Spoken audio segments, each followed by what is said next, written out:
So here we are, Friday, September 18th. And we're going to be doing a hive inspection because that's what everyone asked for. It's 72 degrees outside during this inspection. And we haven't had a lot of rainfall. We still have resources, lots of nectar coming in. This is the environment. We have goldenrod, mid-stride here. Sunflowers are gone. Air is full of honeybees. We have asters in bloom. And here's what's going on. Let's look at a few different hives before we pick the one that we're going to do today's inspection on. The first hive closest to us here is the one that swarmed out of the observation hive. Second one, also a swarm. These are well apart from my normal apiary. Here's the observation hive entrance. Lots going on here too. They're in a fever pitch because we're starting to get cold nights and somewhat reduced temperatures during the day. Here's that double deep of the two colonies that I combined there in the foreground because they were robbed out. They got a new queen, and as you can see by the landing board, they're doing fantastic too. So here's a close-up of that same landing board. They're bringing in lots of pollen, which tells me that they have brood going in there. This is a time of year when the bees are critical diet-wise. They are going to be raising fat winter bees very soon. Here's another flow hive too. They're on the landing board. Lots of activity here. Can't inspect this one because we just took honey off of it. Several gallons, in fact. Here's another flow hive too. This is the one that we recently took the Ross rounds off of. Lots of pollen going in there, but we don't want to harass them by opening up this hive again right away. And of course, it's got two supers, medium, and one deep box to get them through winter. I think they're going to do great. And we're going to look at a few different hives here, and then I'm going to tell you which one we're going to take a deeper look at. Here's another original flow hive. Screen bottom board. I'm not a huge fan of those bottom boards anymore. But as you can see, the bees seem to love them just fine, and they're zipping in here, loaded with pollen again. And there are some other things in the environment that are providing for the bees right now, but it's primarily goldenrod and asters at this time of year. I'm in the northeastern United States. Agricultural Zone 4, state of Pennsylvania. That's the landing board, the gray one there, of the bees that earlier on were poisoned at the beginning of the year. They're doing fantastic too. They actually have a Ross round super on top that we're going to pull later. All the bees seem pretty strong. This one doesn't have huge activity, and it is also on a original flow hive too. It's got a deep and a medium on it. So I didn't feel like looking into that one too much because I was thinking that most people would want to see an update on the horizontal hive, the Long Langstroth Hive to be specific. But we're just giving an overview here. Somebody else commented on the plywood bottom boards of these and why I would use plywood. That's because that's the way it comes from Man Lake. Here's my horizontal hive, custom built by me, 5 feet long.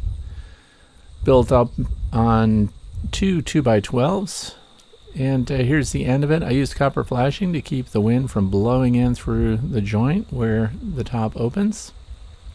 Prevailing winds come from the west here, and these are the top gable screens. Hardware cloth with stainless steel scrubby pad in between to slow down the air movement so that they're not drafty in there, and a cork plug. If I get bees up in the top, I can pull that out and let them fly out after I've done an inspection. There's a single entrance. The entrance is 6 inches long and a ½ inch tall. Now that's a problem, apparently, because people can't put oxalic acid vaporization irons in there. I use the ProVape 110, so I don't worry about that, but I suppose if I was going to change this design, that's something I'd have to think about. I want you to notice the number of drones flying in and out of here.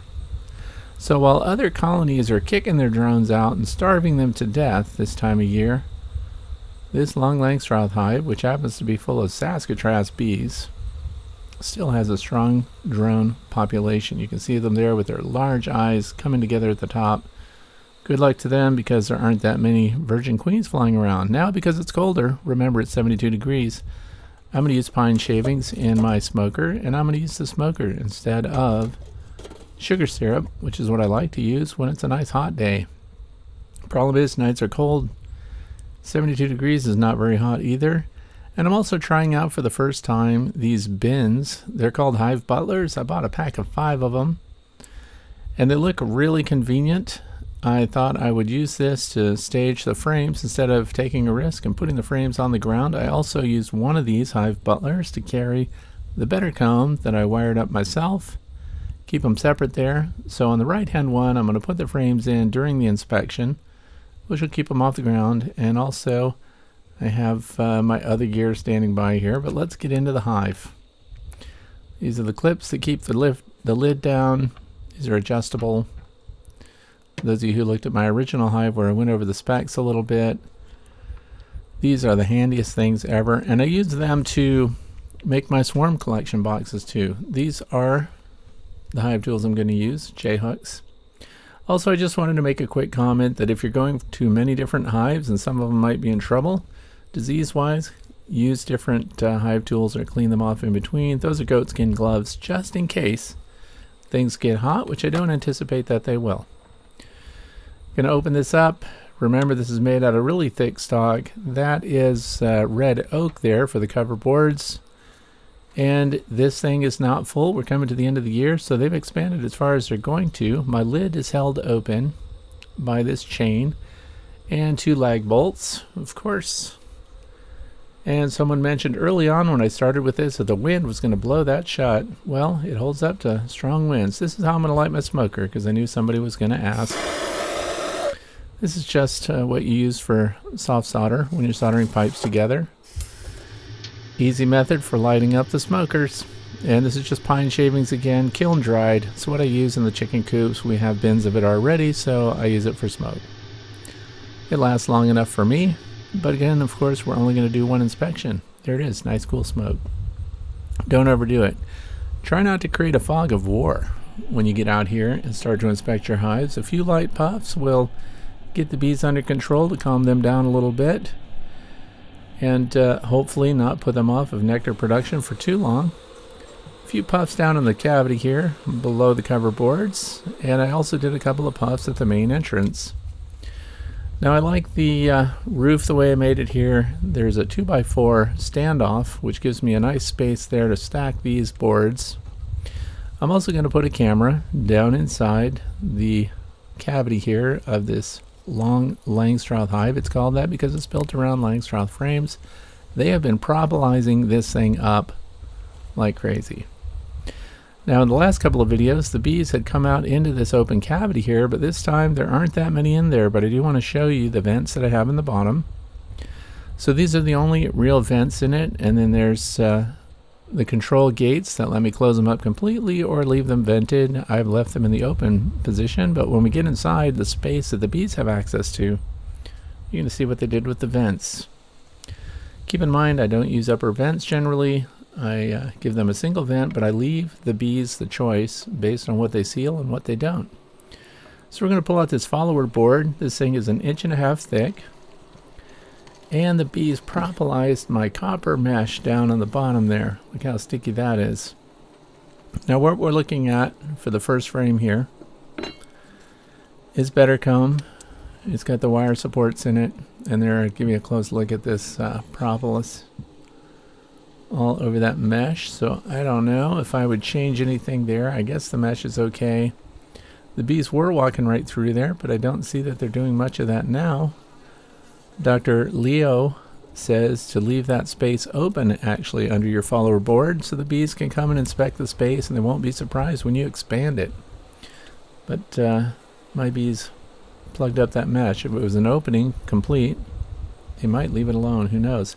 The good news is they're putting propolis all over the interior surface of this rough cut lumber.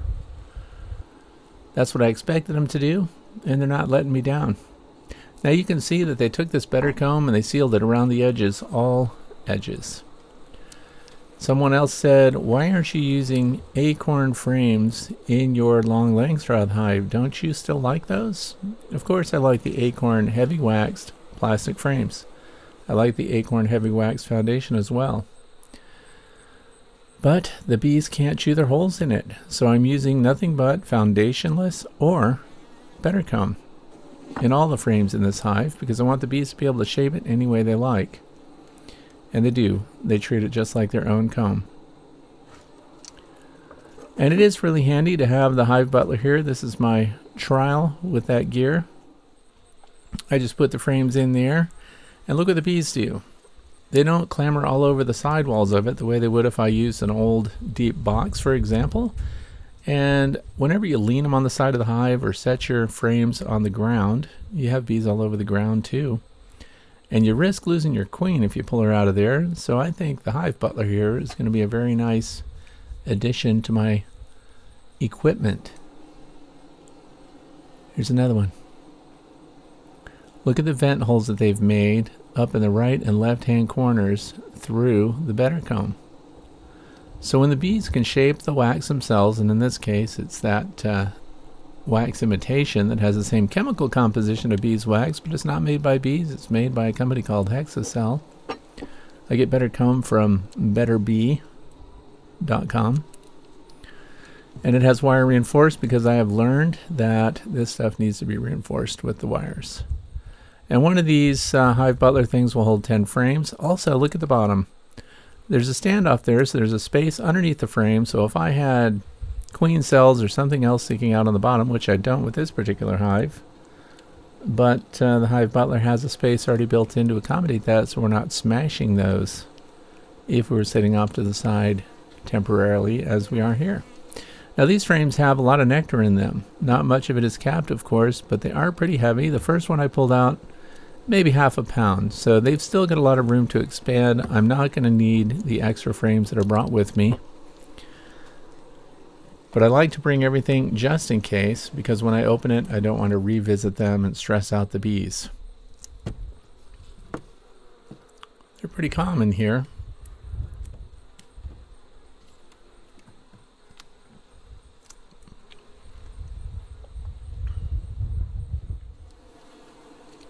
And then we're just going to go back and forth, and I'm pulling the frames one by one just so we can see the progress from the follower board back towards the entrance.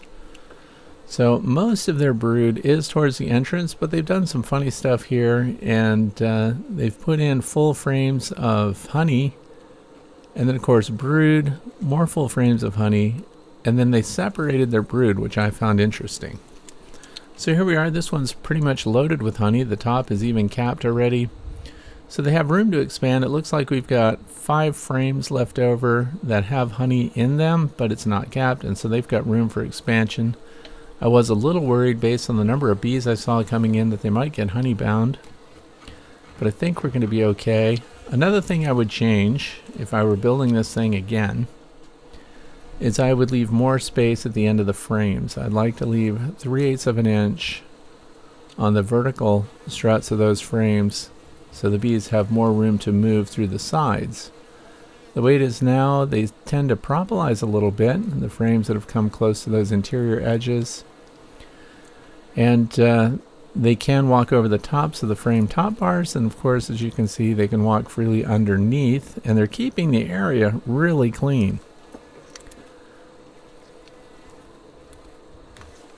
So I'm starting not to worry too much about these bees looking good for wintertime. Look at all the capped wax there.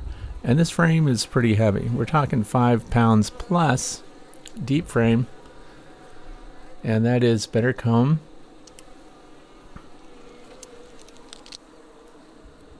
And someone else wrote me and said that they were told BetterComb will not be used by the bees for brood, that the bees will only use it for honey. And someone else commented that BetterComb would only be used by the bees as a last resort if it was the only thing that was available to them and they were forced to use it. Well, I really don't know how to answer those statements other than to say that possibly the people that say that or have those concerns haven't used them themselves, because my bees are using the BetterComb the same as they use their own foundationless comb. And of course I damaged the wax there, and the bees have to clean that up. But here's another really heavy frame. This one's about 7 pounds. So they've got enough honey already, I can tell, that with this thick built hive, they're probably going to get through winter okay. And I know I'm forecasting that, and anything can happen. Look at the vent holes and travel passages that they've made on the right hand side of this frame. Bees definitely like to shape things up themselves, and this is one of the reasons why I don't use the plastic frames in a hive like this, because I want the bees to be able to move freely. Look how thick and unique the surface contour is of this. This is also why I keep these frames in the exact order that I'm pulling them out. And this is one that I did a repair on, and I put these natural rubber bands around it to hold this comb that was salvaged in there, and at first they completely avoided the natural rubber bands. But as you can see now, the diagonal lines where they've stopped working around the rubber bands and they've started including it in their comb. Now, I should have brought scissors out or something and cut the excess rubber bands off at this point, but it's just interesting to me to see how the bees are capable of removing the rubber themselves. More propolis there. And also I like to see the natural contours here. You might wonder, why can't we just put bees in a box and let them make their comb any way they want? Technically you could do that, but you need to be able to pull your frames out so you can look at your bees without completely destroying the interior of the hive. If it was all natural comb and we pulled the lid off, the comb would all be attached to the upper lid, the interior surface, and we wouldn't be able to get to everything. So that might be an issue. Having frames to pull out also is required in some areas so that you can be inspected, so that we can look all the frames over, the condition of the bees, the health of the bees, which is what we're doing right now. We're just getting a feel for everything, but what we're looking at here is basically a full frame of brood with honey stored in the upper edges. Now we've got 10 frames pulled out of the hive, and we've just put them here off to the side in the Hive Butler, and we've got another 12 frames inside the Long Langstroth Hive here to look at. And remember, this is an inspection. What's the difference between an inspection and an evaluation? If this were an evaluation, we would pull every single frame. Look at all the brood here. This is worker brood. So this is comb. See the space along the bottom? This is what frequently happens when they build their own comb. So this is a foundationless frame. What I did was I put a foundationless frame in, then I had BetterComb, then another foundationless frame, then BetterComb, and so on. So we checkerboarded them like that, and I found that they drew nice straight comb. The reason they had the wonky comb that I pulled out that had the rubber bands on it was because I left too much space between the frame and the follower board when I first set up the horizontal Long Lang. Lesson learned there, because if I hadn't done that, every single frame would have been perfect just like these. So look at the population of the bees here. Look at the amount of brood. These bees are doing extremely well. And by the way, this is the first year with this package of bees. It was a package install in the spring. Saskatraz bees, as I mentioned before, 3 pounds of bees. And they have just done extremely well in this horizontal hive. And as you can see too, there is enough separation. If later you wanted to pull frames and extract honey from one of these hives, there is no queen excluder in use here. So the bees definitely are filling frames with nothing but honey, well separated from their brood, even though there are some brood frames like this one that have brood, honey, pollen, capped honey, and some open cells. But you could actually harvest honey from a horizontal hive. Now here's that vent. We have 3 of them across the bottom of this hive. These bees have sealed this completely up with propolis, so once again, closing themselves off to every opening except the main entrance to the hive. So when we give them the time to do it, this is what they do over and over. And by the way, this is a BetterComb frame, as a little note came up earlier on there. So they do use it for brood. I don't know what to say to people who say with great conviction that they don't use it for brood. They absolutely do, and it speeds things along for them. A really strong colony of bees could build out 20 deep frames of foundationless comb in a year, but they would not have the expansion rate that they currently have here, because when we put in the BetterComb, it saves them all of that effort, And I do like to include some foundationless because I like to see the comparison of what the bees are making themselves and then what the BetterComb is. And I don't get any kickbacks for mentioning this company, by the way. I'm just sharing my experiences with different materials that I like to see how it works out in the hive. But I'm really impressed with the Long Lang so far. This method of beekeeping is absolutely the easiest ever. Now we're back looking at the Hive Butler here, and the bees are in storage. They're pretty calm. They're not climbing on the walls, which is going to make the reinstall of the frames much easier. And of course, I'll show that at the end.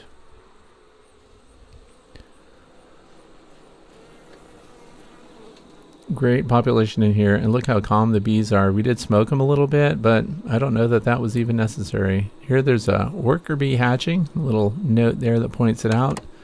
She's coming through right there, just on cue, so you can see what happens. And you can really pick out the new workers. They have almost silver colored hair on them. They look fuzzy. Most people will say that the first job of the worker bee when they come out is to turn around and clean their own cell. I have not seen a worker hatch out and turn and clean her own cell. They just run off and join the workforce, and other bees clean their cell out. But I wish happy birthday to that little foraging bee someday. And they are working on what's called fat-bodied bees this time of year. That's why nutrition is so key.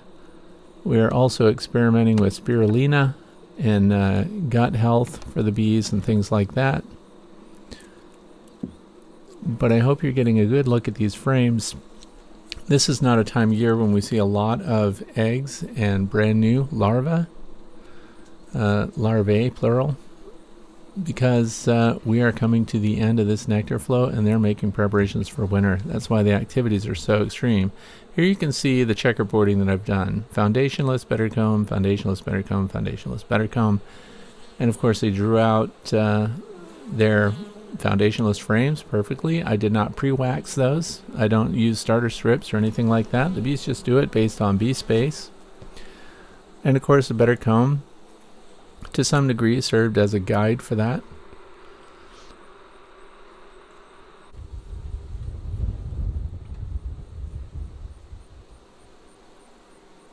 And I actually don't need to find the queen. I see evidence of the queen because there is larvae, and it looks like her chances of finding a cell to lay eggs in might be reduced because there is an abundance of nectar in the cells, so you could be at risk of becoming honey-bound.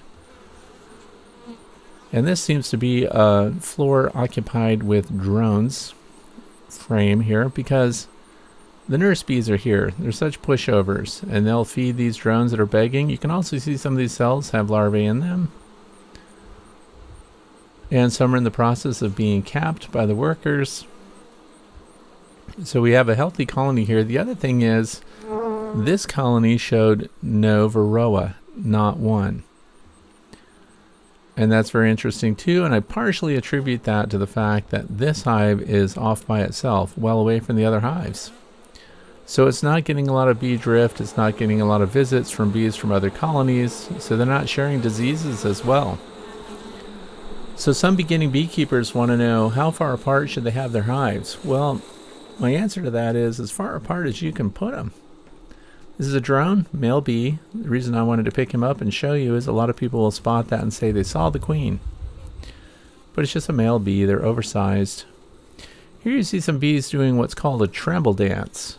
The bees will spaz out like that and tremble. It's not really a waggle dance because they're just vibrating. What that bee has done is it's gone out, collected a bunch of nectar, and it's having troubles finding a storekeeper bee in the hive to take that nectar and put that in the cells for them. Now if they spaz around and nobody takes their nectar, they just don't get to unload it. They go off and park themselves and wait it out. Because remember, the nights are getting colder and the bees will be using the nectar that's stored in these open cells, and then they will need that nectar all the more. But the way it looks, looking at this brood frame here, this is worker brood. See the shiny cells? That has nectar in them. As the new bees hatch out, one of two things will happen. Either the queen will lay eggs in those newly opened cells when the bees hatch, or they'll be putting nectar in there. But because the nectar resources will be getting slim, we'll see more and more reserved for brood. But we have lots of full frames, deep frames of brood here. This one has pollen on the bottom. On the top left corner there you see capped honey, lots of worker brood. And most of the drones are coming from drone cells on the frames that are closer to the entrance, and also most of the brood is near the entrance. Now I've labeled this for you, capped honey top left, worker brood, which is throughout the frame actually. There's a queen cup over here on the left. We call it a queen cup and not a queen cell because there's no egg in it, there's no royal jelly, but it's there if they ever do decide to swarm, which this time of year would be disastrous because their chances of making it, getting hived, are terrible. That's why we want to make sure that we have plenty of space for them to expand into, and I think this hive meets that requirement. Now you can see with this natural foundationless comb, they left themselves a big opening across the bottom there. So once again, great big frame of capped honey. You can see that they started to work around the wires a little bit that support this. And there's a forager there who did have the good fortune of passing on nectar to a honey storage worker. Both are female, of course. They're workers. The one that sticks the tongue out and receives that stuff is the one that lives inside the hive. The one that is offloading does not extend the tongue. Just gets the nectar passed on there from the honey crop. The other thing is demand is up for salt water with these bees this time of year. Now these active bees on these frames, they're being put back in the hive. They're being pulled out of that Hive Butler storage bin there. And they're probably happy to get back. I wanted to back off on those first frames near the entrance because when I took the wooden red oak cover boards off, there's so much heat being generated there. Even on a 72-degree day, we do impact them when we expose the brood to those colder temperatures, because what temperature is a brood being kept at? Well, generally 94 to 97 degrees, but it's 95 degrees here. On the brood is the optimum temperature. Someone else questioned why the bees in the other colonies are throwing out the drones this time of year. Some of them were being pulled out of their cells as pupa, and they had some concerns about why would they even do that. Once they're in the pupa state, they don't cost the bees any resources to maintain, but actually they do, because while they're pupa, the bees are still having to warm the brood and keep it at a temperature to continue their development, and drones have the longest development period of any bees in the hive. So it's true they're not being fed, but energy is being expended to keep the brood frames warm. So here again, these frames that we're now putting back have nothing but nectar stored in them, and the little tan piece up there to the right is a little pollen storage. So these actually in the future probably would be good honey extraction frames. And as I said before, we came prepared to install new frames if we needed them, but I don't see the need to expand the colony this time of year, given the resources that they currently have, and their numbers are good. There's a yellow jacket wasp right there, of course, sneaking in and getting some of that nectar, but when I close up this hive, that yellow jacket's going to be in trouble. I've been proud of my worker bees this year, the guard bees. I've seen several dead yellow jackets right in front of the hives, so they're holding their own on their landing boards. One of the things I would talk to you about as new beekeepers this year, and this time of year in particular, would be that it's time to start closing down your entrance reducers so that your bees will be able to defend themselves. As the resources in the environment become less and less, the bees, strong colonies like this one, actually are going to turn to weaker colonies and see if they can't get through their entrance guards and rob them out. And I don't have to tell you that a colony this time of year that gets robbed of their resources has very little chance of surviving winter. My goal is not to feed them, but I do have a rapid round feeder that will go on top of the cover boards of this hive. And the plan will be just to fill that with dry sugar. Here we're shaking out the bees that were left in the Hive Butler. Those smooth plastic interior sides let them just slide right out easy. I think it's going to be fun. I wanted to use these to go and get a swarm, but it turned out when somebody called and said they had a swarm of bees, it was really just bulb-faced hornets, which are nothing but wasps, but I left them in the tree right where they were. Didn't get to test out the Hive Butler for swarm collection. Because they have solid covers on those things, as well as a screened cover if you want it, and you could use it to transport frames and do reinforcement of hives that are weak. If you wanted to install brood frames and things like that, you could use those things to transport them in your car. I'll show you some more details in a minute. This is the hole. You can see it's propolized a little bit where the rapid round feeder goes in. I had to actually pull it off. And we're going to use some smoke and puff them down in there, and then I'm going to put that feeder back in place. And the next nice warm day, they'll come up there and re-stick it to that piece of oak.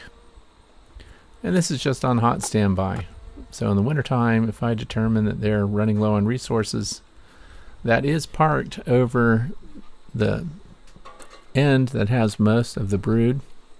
So that's where the sugar will be dropped in there, and it'll be ready for them if they can move around. We'll also remove that center clear plastic during that period. Now take another look here. The smoker's still going good, by the way. I like the Hive Butlers. Those things are expensive. Don't have to tell you. I bought the 5-pack, and they stack really well, and I like them. I'll probably do a detailed review of those one day coming up here. This is soybeans. Somebody else said that bees were getting soybean nectar during the flowering period of that. I've never heard of soybean nectar, but if you've had experience with your bees getting a boost from soybeans, I'd like to read about that. Please put those comments down in the comment section below this. These are the details about these Hive Butlers. I paid $3.59 for a 5-pack. I know that's expensive. They come with 5 solid lids and 1 screened lid. So if you want to transport live bees, you put the screened lid on. And they even have these corners with the holes in them, so you could put zip ties or a bolt or something through it if you wanted to make sure that they don't open up in your car. And that's what they're called. And I'll put a link down in the video description because I contacted the company and told them that I was going to mention their product, and I wondered if I could offer a discount to any of my people, and they said yes, and that discount is going to be down in the video description. Normally I use sugar syrup, used smoke today, worked out great. I hope you enjoyed the hive inspection. There are some things that I would change about the Long Lang for next year. People are talking to me about plans. Do you have plans that I can read and build my own Long Langstroth Hive? Well, I haven't generated plans yet, primarily because I haven't finished deciding what kind of modifications I might want to make to it. So next spring we will have gone through a full year. I want to see how the bees make it through winter, of course. One thing I would definitely add, looking at this slow motion sequence here, a bigger landing board. These bees are coming in loaded, missing the landing board, falling all the way to the ground often, and it definitely would speed things up for them if they could hit the landing board and then walk straight in. But slow motion really reveals all the collisions that happen, how heavy they are coming in, and how much work they expend when they finally get to the landing board, only to be knocked down by a fellow resident of the horizontal hive. There's a nice fat drone right there in the middle. So I hope you enjoyed this today. We will not be having the question and answer video that I normally have on Fridays because I let everyone vote on what they'd rather see, an inspection or questions and answers. Well, they wanted an inspection. Thanks for watching. Click the like button down below so you'll know you've watched it, and don't forget to subscribe if you're not a subscriber already. Have a fantastic weekend. Thanks for watching.